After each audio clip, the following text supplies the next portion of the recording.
Well, it's here at last, the RHS Flower Show 2015.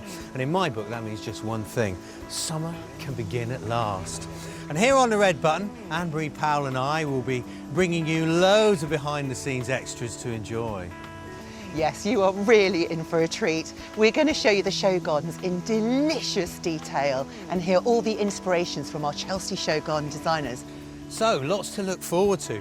But first, here on the red button, we are potentially about to make a life-changing difference to one of the large show garden designers. Yes, we're hosting the BBC RHS People's Choice Award, a prestigious honour that every single show garden designer on this site really wants. Previous winners have been catapulted up the horticultural hierarchy by the British public. I really can't tell you how much your vote counts. This is your opportunity to become a Chelsea judge. You can vote for your favourite large show garden from 15 contenders this Thursday from 1 p.m. till midnight. So, are you ready? Yeah. Let's take a look at the first 5 gardens.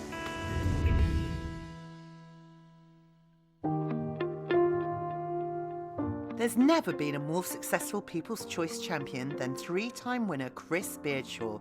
So, will it be another year of success for Chris, who has come up with an ambitious community garden design that will eventually relocate to London's East End? The name of the garden is the Morgan Stanley Healthy Cities Garden, and it's really inspired by the Healthy Cities initiative, and it's about creating a community space for a very local community to Morgan Stanley, just north of Canary Wharf in Poplar in East London.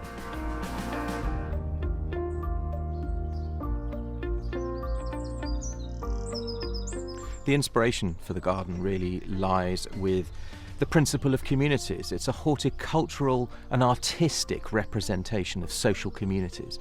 The fact that communities operate best where there are distinct boundaries. In our garden, the boundaries are hedges, knotted hedges, very much in the old style of the knot garden. The spaces between those hedges are then, well, it's a very eclectic range of herbaceous perennials, very exotic, broad range of colours and textures, which as individuals you may think would clash and conflict.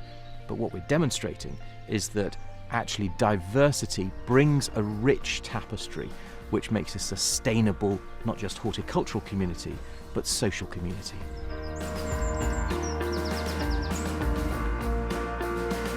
So we have the rich green of the Buxus sempervirens, which bind those spaces together. And the spaces that are then bound become the tapestry. And it's very clearly layered so that there will be plants that are very submissive, but full of colour and vibrancy and intrigue. And above that, we have the Camasias and the Digitalis and the Iris, which stand a little bit proud. They're more upright, more positive, more uplifting. And then above that, we have the poplar trees, or the representatives of the poplar trees. We're actually using more exotic forms, Acer campestri, as well as a sculpture, which is a sort of reference to the historic poplars that would have grown on the original site, that is supporting the modern style development of the glass canopy right at the back of the garden. So the old poplar tree is still there, inspiring and also defining the way poplar moves forwards. You know, Chris has created a really clever artistic representation of the idea of community. I mean, just look at this sublime planting. It really celebrates the individuals that come together, not just horticulturally, but socially too. This is so diverse and interesting. Communities are much stronger when their boundaries are clearly defined. And I think Chris captures this with these low, strong lines of box hedging, which really contains all the joyous personalities of the perennials within. Some of the garden's boundaries are simply implied, like these wonderfully playful water jets. I so want one of these!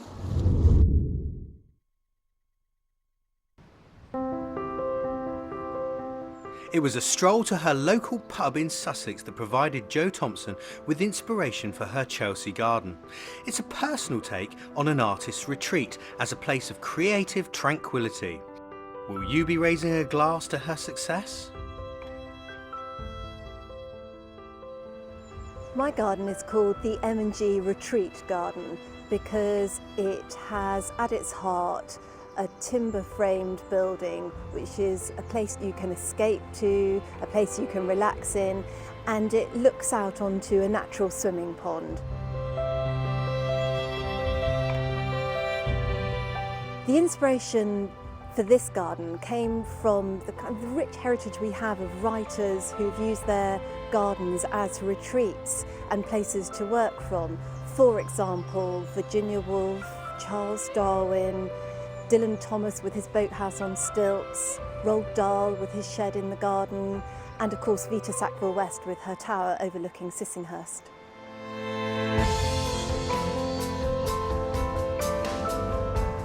The main features of this garden are threefold. We've got the oak-framed building overlooking a natural swimming pond surrounded by beautiful planting.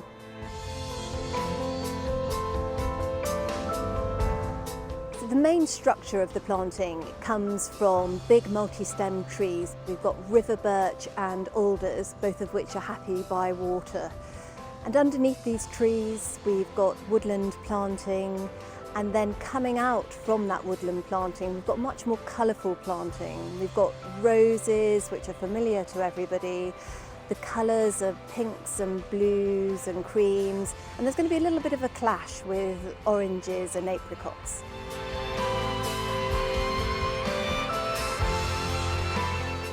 I wanted to create a feeling of being in the country with this planting, and a feeling of seclusion, of getting away from it all.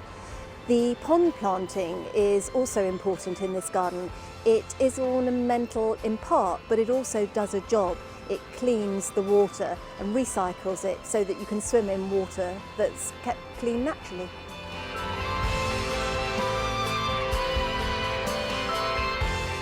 I really hope that people enjoy looking at this garden and they can take, for example, different planting combinations, different planting ideas home, and perhaps even a natural swimming pond. But more importantly than that, I really hope that people can see that this is a garden that's quite kind of personal to me. It's a garden that I would want in my own home. And I just hope that idea comes across and that people love it. Jo's design is much more than a personal interpretation of a writer's retreat. It's very clever. You see, unusually for a Chelsea garden, it is completely immersive. Yes, there are seats to try and find your muse when you're doing a bit of poetry, but if that doesn't work, there's a swimming pond to do a bit of exercise. The borders are lovely, they're naturalistic. I've been here about 10 minutes and already the blackbirds are scuttling between the towering foxgloves and the primulas. What about this? Most sheds, they're hovels, but this is a cathedral.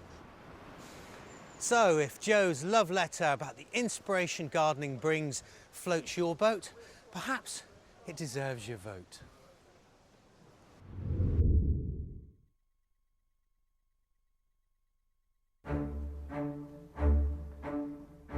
After Andrew Wilson and Gavin McWilliam recently won Best in Show at the Singapore Garden Festival, expectations are high for yet more success at this year's Chelsea.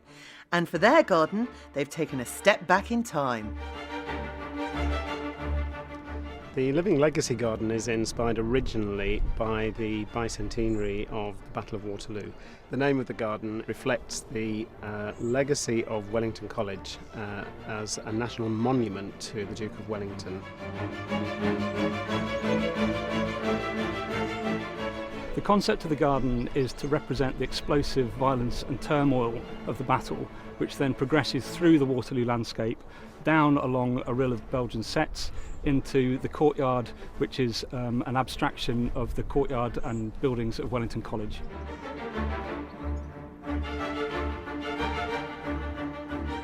We've got a number of exciting main features on this garden, ranging from the architectural poles, which represent the explosiveness of the battle, through to the physical gates that we've actually taken from Wellington College, and also the architecture of the walls, which will be using this actual brick will feature on the garden itself, where the bricks have been carved by the students.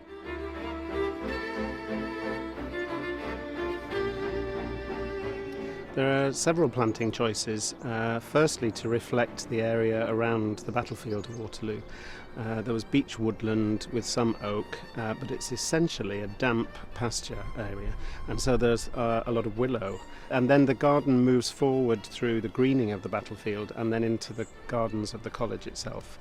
We've referenced a lot of the regimental colours in the perennial planting, and there are some really incredible rich colours there, from black iris through to Anchusa Loddon Royalist, which is a kind of royal blue, and then deep red roses or whites as well. So we're trying to sort of pick up the flecks of colour that would have been in the movement of the armies at Waterloo. When you actually get to Wellington College, one of their key species is the English oak, and so that's represented within the courtyard gardens also.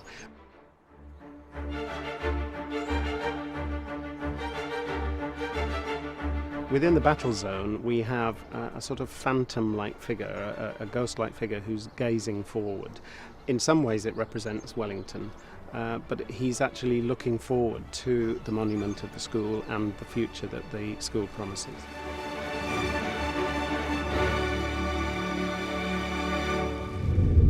Wow, Gavin and Andrew's garden certainly takes you on a journey through an important slice of European history, which commences pre-battle in the damp meadows of Belgium.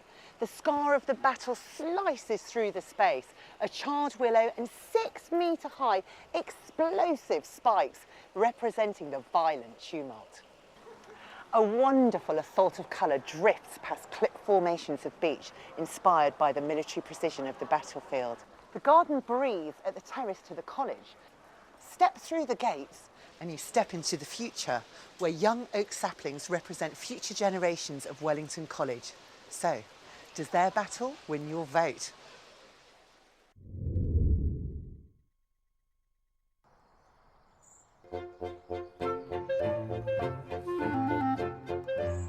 This garden will reach your nose before it reaches your eyes.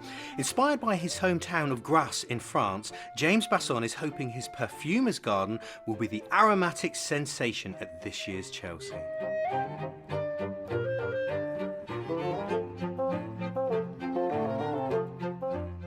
The name of the garden came about when L'Occitane asked us to create a garden based on the perfume industry in Grasse. We live in the south of France, near Grasse, and we've been studying that landscape for the last 15 years, so we really felt we had a good chance of coming up with something that really resounded with that landscape.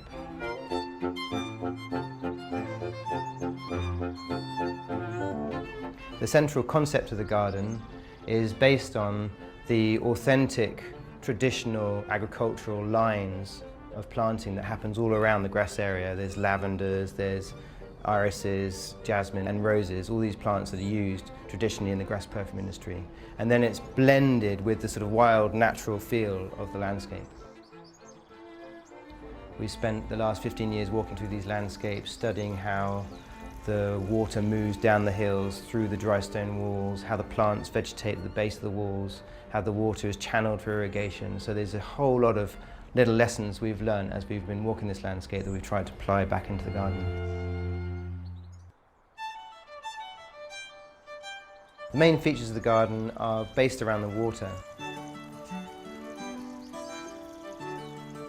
We've got this lavoir, which is this structure at the back, but it's the real focus of the garden. And it's based on a very traditional structure that you find all over the south of France, all over Provence. And it's a communal washhouse, creating the authentic feel of a Provençal landscape. It also pulls in traditional Japanese architecture. They're always covered, and exactly the same tiling and very similar look. And we wanted to bring the two together, Oriental and Occidental. The structural shape of the garden is very agricultural and square. And we've created a dry end, and then as it gets deeper into the garden, it gets lusher and lusher and lusher and greener. So the plants are chosen that grow in dry climates down to wetter and wetter and wetter climates. I'd like people to come away with a very strong, authentic feel about the landscape, so they understand a landscape that's come from Grasse in the south of France. But also I think I'd like people to come away with an understanding a little bit more about how imperfection is beautiful. A lot of the garden is going to be using plants that aren't quite perfect. We're keeping dead leaves that are browned off nicely, and that's what's going to make the garden feel authentic, but also potentially be slightly undermining from what you normally expect to see at Chelsea, which is Botox. What I love and expect to see about James's work is this new language he brings to garden design, both in terms of the plants and the hard landscape. Now the stonework, that's tufa, a volcanic rock that absorbs moisture in some places and dries this lovely pattern, a tapestry effect in others. And the planting, it is gorgeous. It's not traditionally beautiful, but it is beautifully authentic, with weeds like woad and flax popping up amongst the roses. It is, in a nutshell, a portal to Provence and the sunshine of southern France. And if you like gardens with joie de vivre, this could be the one for you.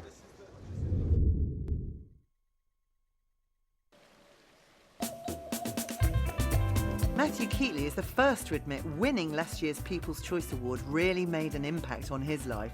Soon after the award, Prince Harry asked him to create a garden for his African children's charity, Sentebale.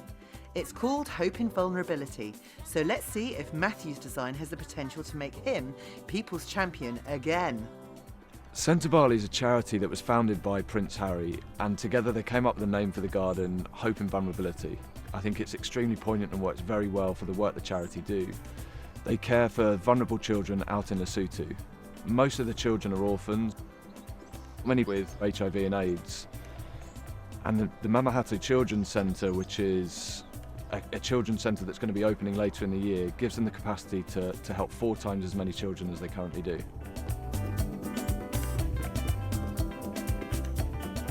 One of the main features that runs through the space is the stone we've used. We've tried to represent the stone we saw out in Lesotho, so we found a quarry in Cumbria that provides us with beautiful red, auburn brown coloured sandstone.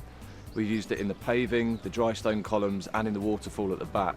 Now one of the really nice details to look out for is the footprints in the paving.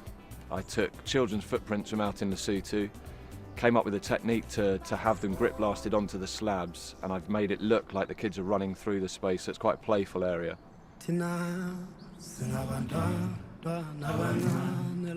Something that's going to stand out, I think, on Main Avenue is our huge Quercus suber, a cork oak right at the front of the plot, and that, for our garden, really sets the scene. It's going to help visitors look through into the camp and really feel like they're in Lesotho. We found a guy in West Sussex who works in traditional ways with the timber, and he's managed to mimic the techniques we saw out in Lesotho with some of the timber work through the garden.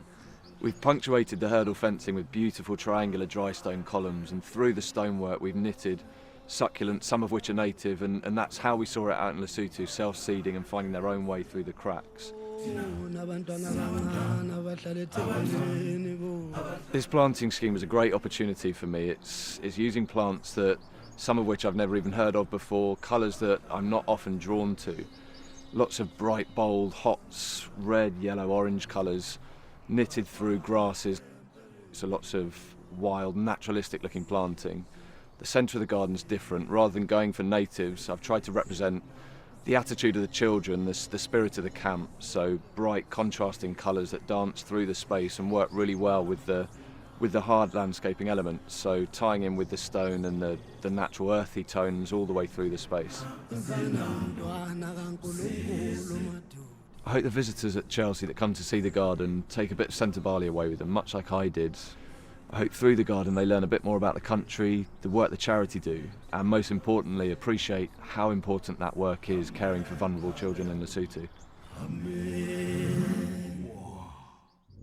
Oh! The atmosphere that Matt Keightley has created in his Sentebale garden is so convincingly authentic. Here I am at the entrance of the Mamahatu Children's Centre, built using traditional construction techniques and materials.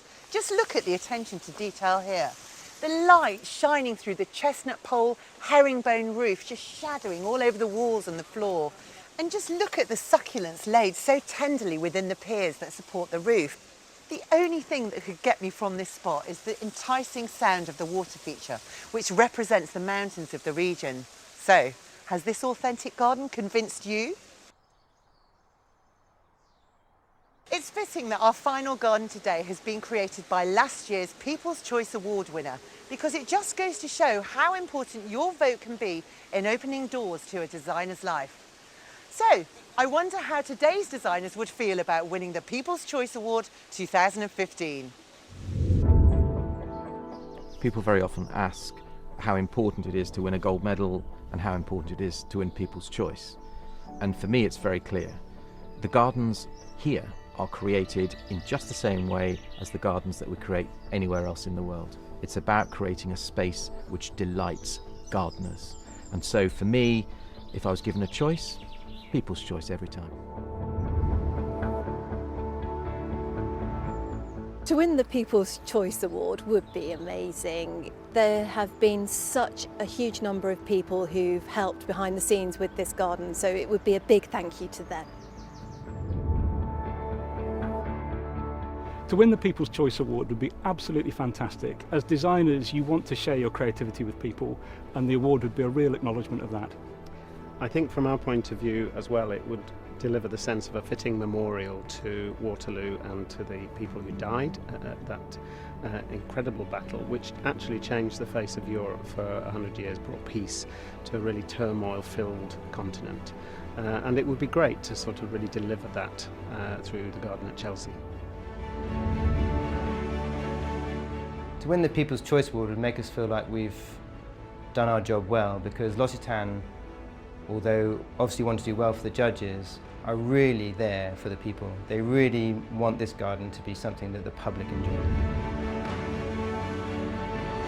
Winning the People's Choice Award would be incredibly special for me and the team, but more importantly mean the world to Sentebale and the vulnerable children they look after. Remember, you can vote on Thursday the 21st of May from 1 p.m. until midnight. Please don't phone after that time because phone lines will be closed, but you might still be charged. Tomorrow we'll be featuring another 5 fabulous show gardens for the People's Choice Award here at the RHS Chelsea Flower Show 2015. But until then, from both of us, goodbye. Goodbye.